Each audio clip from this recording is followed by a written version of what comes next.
Welcome to the Windows Club. If you wish to change line spacing in Microsoft Word, then either read through this article on the Windows Club or simply watch this video. I will guide you through the procedure. This is Microsoft Word. All you need to do is that when you're on the File tab or Home tab or any tab, just go to the Design tab. Let us say that the document is already written here, or even if it isn't written, you can check it otherwise by typing a test line or spacing.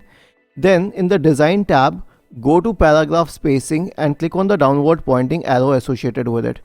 You can simply scroll over these designs and check the spacing here, that how much spacing would be needed, and if all of these are not your type, then you can also check for custom paragraph spacing here. Isn't this easy and interesting? If you have any doubts, please go to the original article on the Windows Club, scroll down to the comment section and write your query. We will surely answer to it.